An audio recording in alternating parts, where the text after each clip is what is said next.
जो नाम के बल से पाप करते हैं उनकी बड़ी दुर्दशा होती है, उन्हें पाखंडी कहते हैं, उन्हें दंभी कहते हैं।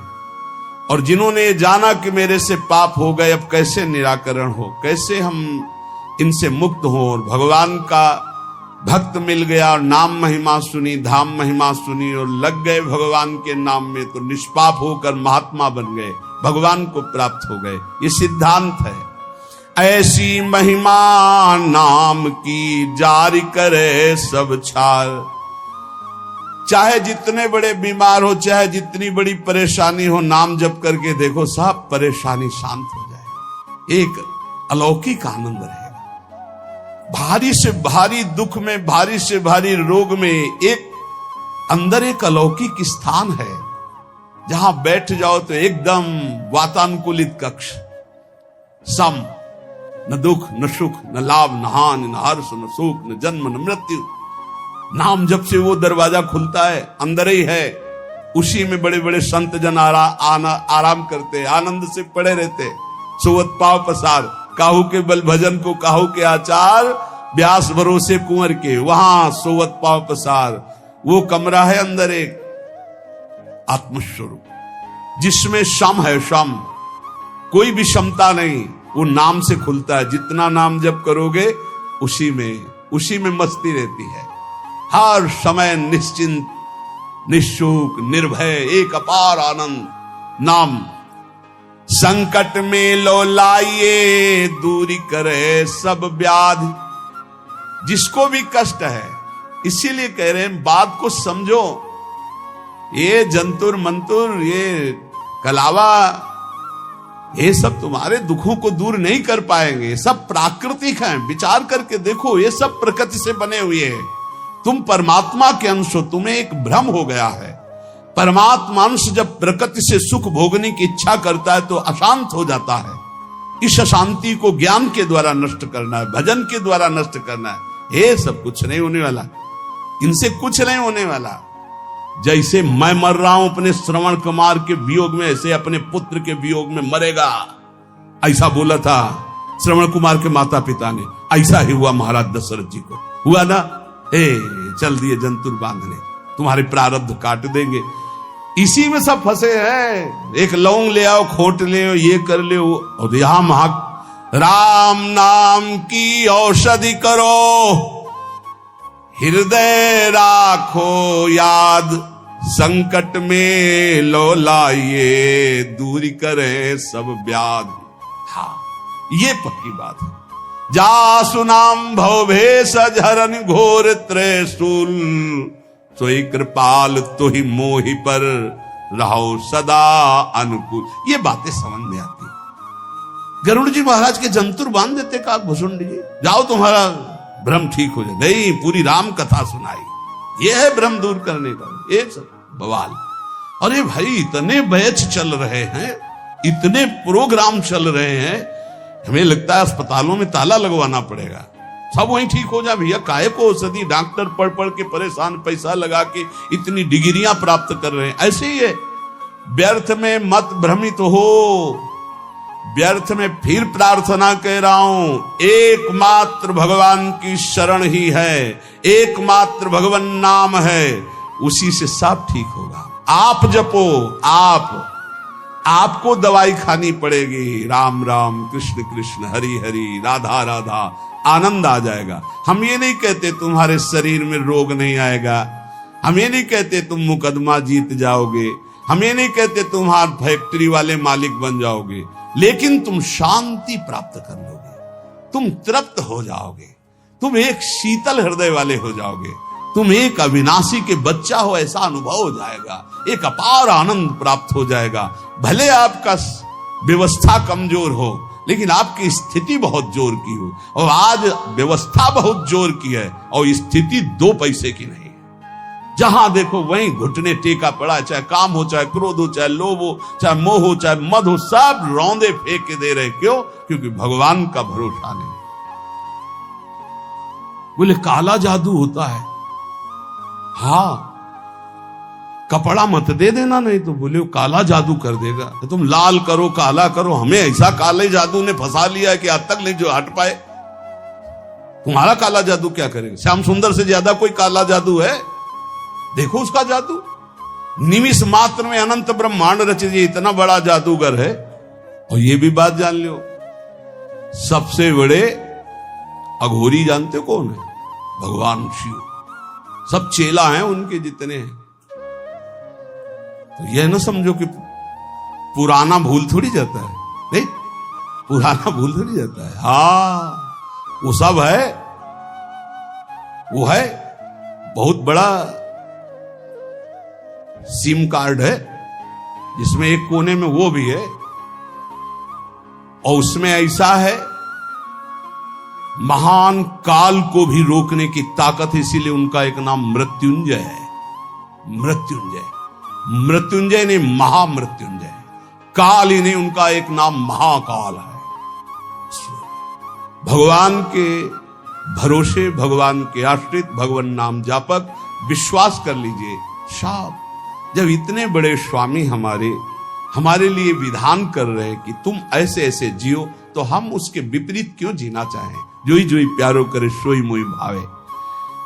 जीव हुते प्यारे अधिक लागे मोही राम, बिन हरि नाम नहीं मुझे और किसी से काम। कहे मलूक हम जब ही ते लीनी हरि की ओट, सोवत है सुख नींद भरी डारी भरम की पोट। गाठी सत को पीन में सदा फिरूं निसंक, नाम अमल माता रहे गिने इंद्र को रंक। बोले जब से मैंने भगवान के नाम का भरोसा लिया, अपने प्राणों को भगवान को समर्पित कर दिया, अब जीने की भी आशा नहीं रही। मैं चैन से सो रहा हूं, मेरे भगवान हर समय जग कर हमारी रक्षा कर रहे हैं। ये बिल्कुल डरो मत, और बिल्कुल आशा मत करो कि कोई कुछ कर देगा। बिल्कुल मत डरो, हम खूब खुली बात कह रहे हैं, खूब बस नाम आपके हृदय में चल रहा हो। एक भक्तमाल में चरित्र है कि एक बड़ा तंत्र सिद्ध किए, तो शालिग्राम को ऐसे नचाते थे चुटकी से, ऐसे शालिग्राम भगवान नाचते, तो लोग कहते प्रेम से भगवान देखो नाच रहे हो, भेंट चढ़ाते। अरे भेंट के लिए न जाने क्या क्या नौटंकी नाटक करते हैं। अब एक परम वैष्णव थे, उनके शिष्य जब भिक्षादि के लिए गए तो देखा भीड़ लगी, तो वहां गए तो देखा वो शालिग्राम को नचा रहे थे, ऐसे करते तो शालिग्राम ऐसे नाचते ऐसे। तो गए और कहा गुरुजी, एक तो बहुत बड़े भक्त देखे जो शालिग्राम नचा रहे हैं, लोग भीड़ चढ़ा रहे थे और लोगों की कामनाएं पूर्ण करते हैं। का ऐसा भक्त तो नहीं हो सकता, भक्त का ऐसा तो भाव बन ही नहीं सकता, वो अपने भगवान का प्रदर्शन करके नचवा के पैसा, ऐसा तो ठीक नहीं है। पर चलो भाई, जैसे भी भगवान जिसको, उन्होंने कहा नहीं गुरुजी फिर आपको चलना होगा, अगर आप चलोगे तो लोगों की जो बुद्धि उसके प्रति आकर्षित हो रही, वो बेचारे सब मारे जाएंगे, उनकी पावन श्रद्धा व्यर्थ में ढोंग में क्यों फंसे, आप चलें। बोले हम चलेंगे तो उनका कोई भी नाटक नहीं चलेगा। बोले आपको चलना पड़ेगा, सबकी रक्षा के लिए चलना पड़ेगा। अब वो गए तो वो प्रसिद्ध संत थे, बहुत लोग उनके साथ और चल दिए। जब वो गए तो उनका भाई हमारे गुरुजी आए, दिखाओ भाई शालिग्राम भगवान कैसे नाचते हैं। वो बाहर निकाल के लाए सजा के, वैसे कुछ नहीं। वो कोई मंत्र तंत्र थोड़ी कर रहे हो, तो नाम जप कर रहे हैं भगवान का, कुछ नहीं। तुरंत उसने दृष्टि मिलाई, उसने कहा हमारी बेइज्जती का मतलब तुम समझते हो? उनका भैया हमने तो कुछ किया नहीं। बोले जाओ आज तुम रात तक देख लेना। और वो तांत्रिक मारण का मूठ का प्रयोग किया, मंत्र अनुष्ठान किया, पवित्र होके बैठ के एक खप्पर में जाज्वल्यमान अग्नि, बस ये उल्टी में खून, सोच में खून, और उसमें समय निर्धारित किया जाता है 8 घंटे, 10 घंटे, 2 घंटे, 4 दिन, महीना, जितना उतने में मर जाएगा आदमी। ऐसा मंत्रों में पावर, उसने मूठ का प्रयोग किया। अब वो जहां भजन कर रहे थे, और किसी को दिखाई नहीं देगी, उसी को दिखाई देगी जिसको मारने जा रहे हैं। उन्होंने देखा उनका, अच्छा इसने तो मारण का प्रयोग किया, नाम उच्चारण किया और कहा वापस यहां आपकी बस नहीं कि आप डेहरी लांग सको। और आप जानते हो सर्वज्ञ भगवान सब में विराजमान है, मेरा कोई अपराध नहीं है। तुरंत मूठ वापस हुई। अब उसके वही सब शुरू हो गया, खून की उल्टी, खून की सौंच, ऐसे हाहाकार मच गया। लोगों ने आगे बताया कि मर रहा है, तड़प रहा है, दौड़ के चलो। गए और कहा देखो तुमने मूठ का प्रयोग किया, ये लोग जान नहीं रहे, वो स्वयं आकर तुम्हारे ऊपर दंड दिया। जानते हो क्यों? क्योंकि हम भगवान का नाम जप करते हैं। अगर आप नाम जप करना शुरू करने का वादा करो तो मैं बचा सकता हूं, अन्यथा आपकी मूठ आपको ही मार देगी। हाथ उठा के कहा मैं शरण में हूं, मेरी रक्षा कर लो। कुछ उनको मंत्र थोड़ी पढ़ना पड़ा, अपने आप सब शांत हो गए। भगवान की भक्ति की महिमा हो। एक तांत्रिक थे जो सन्यासियों को बहुत परेशान करते थे, बहुत तरह से उपहास करते थे, मंत्र का प्रयोग कर देते, अचला छूट गया, लंगोटी छूट गई, कमंडल गिर गया, दंड गिर गया, ऐसे कई तरह के, और उपहास करता है बड़े त्यागी हो सन्यासी। पूज्यपाद श्री धर्म सम्राट करपात्री जी के से सन्यासियों ने कहा बहुत बेइज्जती करता है सन्यासी। कहां है? तो उन्होंने बताया अमुक जगह। गए, नारायण नारायण नारायण। उसने अपने मंत्र का प्रयोग किया, कुछ नहीं। हाँ और भाई जितना पावर हो कर लो। उनका आप धर्म सम्राट करपात्री जी हो क्या? बोले आपको इस परिचय से क्या मतलब, आप अपना तंत्र का प्रयोग कीजिए और जब आपका हो जाए तब मुझे बताना, बस एक बार नारायण बोलूंगा। साष्टांग दंडवत हुआ, महाराज क्षमा को। बोले आज के बाद किसी संत और सन्यासी, क्यों और सबके अंदर क्यों नहीं ऐसा हो? क्योंकि भजन नहीं। भजन में अमोघ सामर्थ्य, नाम में अमोघ सामर्थ्य। कोई भी तंत्र मंत्र जादू टोना कोई भी नहीं आ सकता। आप अकेले नहीं हैं, आपके आसपास शक्तियों की सुरक्षा है। आप क्या समझते हो? आप श्री जी के गोरे चरणारविंद की शरण में हो तो श्री जी के चरणों में सुदर्शन चक्र, श्री जी के चरणों में कौमुदी की गदा, श्री जी के चरणों में सब जो चरण चिन्ह है वो किसके लिए हैं? हमारे लिए ही तो है। हम भक्तों की रक्षा के लिए हुए हैं। श्री राधिका चरणारविंद की उपासना करने वाले उपासक की सुरक्षा चरण चिन्ह करते हैं। आप ऐसा ना समझना कि भूरी गोरी किशोरी नील कमल लिए हैं, कुछ तो है नहीं इनके पास, एक डंडा भी नहीं, तो रक्षा क्या करेंगी? इनके चरण 19 चरण चिन्ह है। वो सदैव अपने जनों की सुरक्षा में रहते हैं और उनके प्रियतम जितने शक्तिशाली सब उन्हीं से शक्तिशाली है। इसलिए निर्भय, निश्चिंत, निशोक। हां, अगर कोई प्रारब्ध भोग है तो वो अपने को भोगना है, मुस्कुराते हुए भोगना। ये नहीं मानना कि किसी ने कुछ कर दिया है, किसी की ताकत नहीं कुछ कर सके। भगवान नाम जापक का शरीर में जो दंड आता है, प्रारब्ध आता है, वो भोगना पड़ता है। हाँ, यहां बरगदिया बाबा थे सेनपुर के बगल में, दूधी कगार के बीच में। वो गंगा जी में सदैव खड़े होकर भजन करते थे, तो कछुआ ने काटा। धीरे धीरे वहां सड़न पैदा हुई, कीड़ा पड़ गए, पूरे पैर में कीड़ा पड़ गया। डॉक्टर के पास जाने की रुचि प्राय एकांतिक महात्माओं की नहीं होती, तब तक जब तक भगवत आदेश नहीं होता तब तक उसे सहते रहते हैं। बड़े बड़े कीड़ा उनके पैर में देखे गए। भीषण कष्ट होता होगा, लेकिन वो कभी पीड़ित नहीं देखे गए।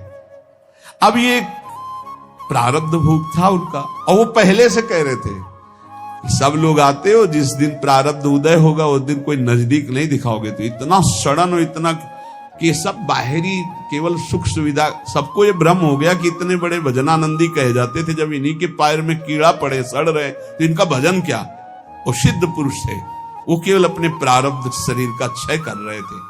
तो ये कोई ऐसा ना सोचे कि किसी के ऊपर कोई अपना प्रभाव दिखा दे। ये उन्हीं के ऊपर दिखा सकता है जो भजनहीन है, भजन नहीं हो रहा। अगर भजन करोगे तो किसी की भी ताकत नहीं है कि आपको दुख पहुंचा सके। करे भक्ति भगवंत की और करे कबहु नहीं चूक, तो हरि रस में साचो रहे ये साची भक्ति मलूक। यदि सच्चे भाव से चलोगे, भगवान की भक्ति करोगे, नाम जप करोगे, तो हर समय भगवान की सुरक्षा बनी रहेगी, आपकी भागवतिक सुरक्षा बनी रहेगी। ये अनुभव होता है हर समय भगवान की सुरक्षा का, भक्त को अनुभव होता है भगवान मेरे पास है। जे तेरे घट प्रेम है तो कहीं कहीं न सुनाओ, अंतर जामी जानिए अंतर्गत को भाव। सुमिरन ऐसा कीजिए दूजा लखे न कोय, ओठ न फरकत देखिए प्रेम राखिए गोय। ऐसा भगवान का भजन करो कि ओठ भी फड़कने न पावे, अंदर ही अंदर नाम चले, कोई जान न पावे तुम कितना नाम जप करते हो। अंतर्यामी भगवान का यदि चिंतन कर रहे हो तो किसी को बताने की, दिखाने की, जताने की जरूरत नहीं। और जब आप ऐसे भजन करोगे तो जहां जहां बच्चा फिरे तहां तहां फिरे जुगाए, कहे मलूक जहां संत जन तहां रमैया जाए। जैसे बछड़ा जहां जहां जाता है गाय रंभाती जाती, ऐसे जहां भक्त चरण रखता वहीं भगवान होते हैं आसपास। चिंता करने की जरूरत नहीं है। माला जपो न कर जपो, जिभ्या जपो न राम, ये उनका विश्राम पद है, उनका स्वयं का विश्राम स्थान है ये दोहा उनका। माला जपो न कर जपो, जिभ्या जपो न राम, सुमिरन मेरा हरि करे मैं पाया विश्राम। ये स्थिति है, ये स्थिति, ये स्थिति है। मैं हाथ से माला जपता हूं ना, जबान से नाम जप करता हूं। माला जपो न कर जपो, जिभ्या जपो न राम, सुमिरन मेरा हरि करे मैं पाया विश्राम। मैं खो गया हरि में, अब हरि ही स्मृति बन करके चल रहे। मैं हरि स्मृति, स्मृति के अभिमान का भी त्याग जो है वो ये स्थिति है। ये तुम न शुरू कर देना हा कि न माला जपू न कर जपू न जिभ्या जपू, अब मेरा हरि सुमिरन कर रहा है। ऐसा स्थिति की बात है। प्राय ये बातें ज्यादा पकड़ी जाती सिद्धावस्था वाली, कि जैसे उसमें लिखा ना सुधा निधि में, लिखंति भुजमूल तून खलु शंख चक्रादिकम विचित्र हरि मंदिरम। तो एक साधक मिले, अन्य कहीं से मिले, तो श्री हरिवंश ने कहा आज तिलक रचना नहीं, उसकी जरूरत नहीं। अच्छा सुधा निधि नहीं पढ़े आप? उनका जी वो लिखंति भुजमूल तून खलु शंख चक्रादिकम, उनका हरिवंश महाप्रभु से बढ़कर।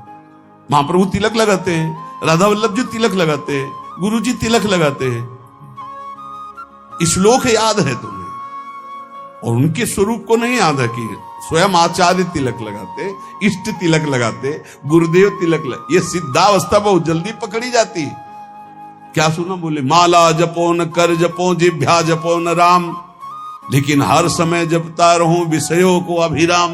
बड़े शोभा में है भोग, बड़े शोभा, इनका चिंतन। ये कहा है स्मृति की, स्मृति का भी त्याग, मैं स्मृति कर रहा हूं इसका भी त्याग। अखंड स्मृति चल रही। माला जपो न कर जपो, जिभ्या जपो न राम, सुमिरन मेरा हरि करे मैं पाया विश्राम। मेरा हरि सुमिरन करे मैं विश्राम को प्राप्त हो गया। भगवान श्री कृष्णचंद्र जी महाराज अर्जुन जी से करुणा करके उपदेश कर रहे हैं।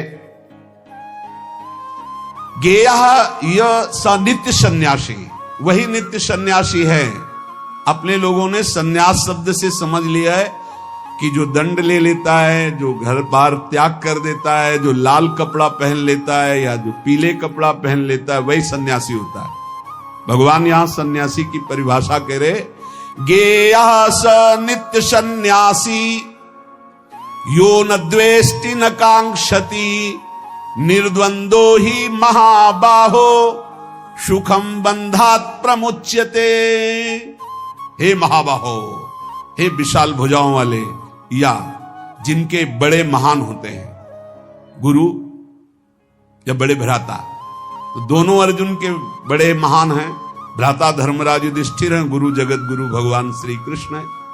इसलिए भगवान ने अर्जुन को कहा महाबाहो, तुम महाबलवान हो, तुम ऐसा कर सकते हो। क्या? किसी से द्वेष नहीं करना। सन्यासी कौन? ना द्वेष्टि ना कांक्षति, ना किसी से राग है, ना किसी से द्वेष है, और ना कोई चाह रह गई है। यह है कसौटी। पूज्य श्री सद्गुरुदेव भगवान जो बाल्यावस्था में स्वीकार किए थे, जिनकी पहली बार संसार से निकलकर शरण में हुए, वही अंतिम तक ले चल रहे हैं, विविध रूप परिवर्तन करते हुए। उनका स्वभाव था फलाहार करते थे एक बार 24 घंटे में, और नारियल का खप्पर था। अब जैसे कोई भिक्षा लाया, आलू घिया ऐसे उबाल के, ऐसे नमक नहीं, बड़े कड़े नियम उनके सन्यास के थे। खप्पर ऐसे स्वामी जी डालें, खप्पर पलट गया नहीं। तो पहले बता दिया जाता था, बोलना नहीं, पूछना नहीं। अब जैसे आपने डाला, स्वामी जी और, बस वहीं हाथ रख देंगे, बस। कई कई दिन भूखे रहते, क्योंकि प्रायः लोग संसारी नहीं जानते, तो स्वामी जी डालें, बस खप्पर पलटा दिए नहीं। लाल चेहरा, इधर देखो तो एक एक हड्डी गिन लोगे, हर समय मंत्राकार वृत्ति, प्रणो जप में कोई अर्थ संग्रह नहीं, एक फूस की झोपड़ी, बड़ा कठिन तप। उन्हीं से संस्कार ये जीवन के बने कि एक भी श्वास भजन रहित नहीं जानी चाहिए। शुरू से संस्कार यही बना दिए पूज्य सदगुरुदेव भगवान ने। गेया स नित्य सन्यासी यो ना द्वेष्टि ना कांक्षति, ना किसी से राग है, ना किसी से द्वेष है, और ना कोई चाह है। ये बहुत बड़ी बात है, यही कसौटी है साधु की साधना की। किसी भी प्राणी, पदार्थ, परिस्थिति, सिद्धांत से न द्वेष है और न राग है, द्वेष भी नहीं किसी से। सब भगवत स्वरूप है। ये सब मलिन अंतःकरण, ये वो इनका उनका, ये धर्म वो मजहब ये मजहब, एक ही है। हम सब परमात्मा के अंश, सब पूरा विश्व, हम सब परमात्मा स्वरूप ही हैं। अपने स्वरूप को भूलकर राग द्वेष में फंस गए, यही दुर्गति का कारण है। कोई अलग नहीं, कोई अलग नहीं, पूरे विश्व में कोई अलग नहीं। आप किसी महापुरुष की वाणी पढ़ के देखो, चाहे किसी भी धर्म के किसी भी महापुरुष की वाणी पढ़ के देखना, और उसका सही अर्थ निकालने के लिए पावन बुद्धि होनी चाहिए। नहीं तो आप धर्म ग्रंथों का अर्थ गलत कर देंगे तो उनका आदेश गलत आपको समझ में आने लगेगा। धर्म ग्रंथ सर्वहित सर्व मंगलमय है। जो लिखा हुआ है, जैसे अपने यहां लिखा हुआ है, आताताई को मार देना चाहिए। भगवान श्री कृष्णचंद्र जी अर्जुन को कह रहे हैं, जिस समय अश्वत्थामा ने 5 ब्रह्मास्त्र चलाए पांडवों के लिए और 1 ब्रह्मास्त्र गर्भस्थ शिशु के लिए, उसी समय गाय घोर आताताई गर्भस्थ शिशु को मारने के लिए ब्रह्मास्त्र का संधान, मार इसको, इस आताताई को बिल्कुल नहीं छोड़ना। और फिर क्या कहा, ब्राह्मणत्व से युक्त ब्रह्म ऋषि को कभी जान से नहीं मारना चाहिए, मेरी आज्ञा की पूर्ति की जाए। मारना भी है और मारना भी नहीं। ऐसा ही किया अर्जुन जी ने, मुंडन कराकर उनका ब्रह्म तेज छीन करके निष्कासित कर दिया, हो गया मारना, और जान से भी नहीं मारा। शास्त्रों की आज्ञा को समझना बड़ा कठिन। भजन के द्वारा सबकी बुद्धि शुद्ध हो, ऐसा सोचना चाहिए। भजन के द्वारा ना द्वेष्टि ना कांक्षति, ना किसी से राग ना किसी से द्वेष, और ना कोई चाह, वही सन्यासी है। बस इतने को पहचानो। भगवान कह रहे हैं, गेया सा नित्य सन्यासी यो न द्वेष न कांक्षत। क्या है? किसी से द्वेष नहीं तो किसी से राग नहीं, राग द्वेष रहित और कोई चाह नहीं, यही सन्यासी का स्वरूप है। कितनी अंदर स्थिति है, इस बात को देख लो। ये भजन बल से जागृत होगी, क्योंकि जितना भजन करोगे उतने ज्ञान होगा, और ज्ञान से दिखाई देता है कि शरीरों से राग होता है, शरीर की क्रियाओं से ही राग द्वेष की उत्पत्ति होती। अनुकूल क्रिया तो राग और प्रतिकूल क्रिया तो द्वेष। और जितनी चाह है वो सब शरीर को लेके होती, स्वरूप को लेके नहीं होती। अगर साधु होकर के कामना है कोई, किसी भी तरह की कोई कामना, वो अभी सन्यासी नहीं है। कोई भी कामना नहीं। ये जगत उद्धार की भी कामना नहीं होनी चाहिए। भैया जगत उद्धार नहीं होना है, अपना उद्धार होना है, अपनी दृष्टि बदलनी है। सर्वम खलमिदम ब्रह्म, किसका उद्धार करना है? अपनी दृष्टि का उद्धार करना है। जो किसी भी प्राणी पदार्थ परिस्थिति की कामना करता है, कांक्षति, वो सन्यासी नहीं। किसी भी प्राणी, पदार्थ, वस्तु, सिद्धांत, किसी भी मजहब से द्वेष करता है वो सन्यासी नहीं। किसी से भी द्वेष नहीं, किसी से भी चाह नहीं। निर्द्वंदो ही महाबाहो सुखम बंधात प्रमुच्यते। श्री भगवान कह रहे हैं साधना जब कोई साधक आरंभ करता है तो उसमें द्वंद रहता है। भोगों में सुख है कि भगवान में सुख है, यह प्रश्न बना रहता है साधक के अंदर। गुरुजनों की शरण में रहे तो बच जाएगा, नहीं तो बहुत ही खोखला हो जाता है। साधना के आरंभ में साधक के अंतःकरण में द्वंद रहता है। बहुत ध्यान से सुनना। आवश्यकता तो है हमें भगवत प्राप्ति की, लेकिन रुचि है हमारी भोगों में। इस रुचि के ऊपर शासन चाहिए, शासन। अगर शासन नहीं कर सकते आप, तो अपने आप को गुरुदेव के चरणों में समर्पित करके उनकी शास्त्र की आज्ञा के अनुसार शासन में बंध के रहे। और बिना इसके बंधे सामर्थ्य नहीं आती कि अपने आप को शासन में ले ले। नहीं तो आवश्यकता भगवान की, रुचि भोगों की है, सबकी आवश्यकता भगवान की है, रुचि भोगों की है। बस यही समस्या का समाधान नहीं हो पा रहा। साधना के आरंभ में साधक के हृदय में रहता है कि सत्संग करना, शास्त्र स्वाध्याय करना, विचार करना, नाम जप करना, ये परमात्मा प्राप्ति के लिए है। लेकिन वर्तमान में सुख भोगने के लिए जो मन इंद्रियां लालायित हो रही हैं, तो भोग ही से सुख मिलेगा ना। ये द्वंद बना रहता है। बहुत सुंदर बात है, और ये सबके अंदर बना रहता है। इसलिए साधक खूब भजन करना चाहता है, पर भोग और संग्रह को छोड़ना नहीं चाहता। भोग और संग्रह को छोड़ना नहीं चाहता। भजन से परमात्मा प्राप्ति, लेकिन जीने के लिए, सुखमय जीवन व्यतीत करने के लिए अच्छा खाना, भोगना, ये सब तो होना चाहिए। प्रायः हमें लगता है 100 में 95 और 5 ऐसे निकलेंगे जिनकी ये समझ में बात आ गई है कि भोग और संग्रह करने वाला कभी परमात्मा प्राप्ति कर ही नहीं सकता। और वो भगवान के वचन है, भोगैश्वर्य प्रसक्ता नाम तयापहृत चेतसाम व्यवसायत्मिका बुद्धि समाधो न विधीयते। भोग और ऐश्वर्य में जिसकी चित्तवृत्ति अपहृत कर ली गई है, उसकी बुद्धि कभी निश्चय नहीं कर सकती परमात्मा प्राप्ति का। तो 100 चलने वालों में 95 इस बात में फिसल जाते हैं कि भजन, साधन, पाठ, पूजा, दिनचर्या तो करेंगे, लेकिन मनोरंजन भी होना चाहिए। इंद्रियों को खान पान, भोग विलासिता, इससे रोज दिन आराम से कट रहा है। और वो ये नहीं जान रहे कि अंधा बटे पड़ा चबाए। ये जो हम कर रहे हैं, हमारी सारी साधना मिट्टी में मिल रही। अब वो संग 2 प्रकार का करता है। एक करता है भागवतिक संग, जैसे सत्संग हो रहा है, और एक करता है भोगों वाला संग, क्योंकि उससे उसके मना इंद्रिय की पूर्ति होती रहेगी। और इससे सोचता है कि भगवान तो मिल ही जाएंगे, पर वो बड़े कृपालु हैं, प्राप्ति तो हो ही जाएगी। अब उसके भावों में परिवर्तन, जब वो भोग भोगता है, क्योंकि भगवान के मार्ग का साधक है, तो उसके अंदर जलन पैदा होती है।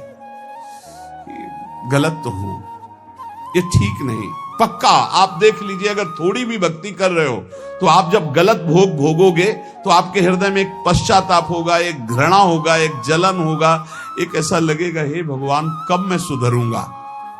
ऐसा होने पर भोग भोगते समय भी वो अशांत रहता है, क्योंकि सत्संग करता है, साधन करता है, तो भोगों में उसे शांति कैसे मिल सकती है। उसके अंदर जलन होती, मैं गलत हूं। करते समय भी, भोगों को भोगते समय भी उसके अंदर रहता, मैं बहुत नीच हूं, मैं गलत हूं। ऐसा कैसे दूर हो, हे भगवान कैसे दूर। उस समय भी वो सुखानुभूति नहीं कर सकता। अब साधक के अंतःकरण में ये द्वंद बना रहता है कि भोग सही है या परमात्मा भजन सही है। इस द्वंद पर टिका हुआ 50 वर्ष निकल जाते हैं साधना करते, 50 वर्ष निकल जाते हैं। और गुरु कृपा पात्र पहले ही सीढ़ी से काट के फेंक दिया उन्होंने। नहीं, भोग संग्रह ये सब नरक आदि की प्राप्ति के कारण निर्विकार भाव से भगवान के बहुत जल्दी लाभ प्राप्त। इसीलिए कहा है कि गुरु सेवा तज करहि जबान, यह है अधर्म यह है सभान, कान न रसिकन में रहा है। उसके हृदय में जो गुरु कृपा पात्र होता है, उसके हृदय में रहता है संसारिक और भोग संग्रह तो सब भोग रहे हैं, अगर इससे तसल्ली होती तो सबको शांति मिल जाती। नहीं, मैं ऐसा गलत मार्ग अपनाऊंगा नहीं। वो परमात्मा तत्व की तरफ एक निश्चय करके निर्द्वंद होके चल देता है। नहीं तो भाई आपको सच्ची कहते हैं, चलने वालों में 95% बैलेंस बना के चलते हैं, इतना तो चलेगा। और ये बात भगवान की भूल जाते हैं कि भोगेश्वर प्रसक्ता नाम तया प्रहृत चेतसाम व्यवसायत्मिका बुद्धि समाधो न विधीते।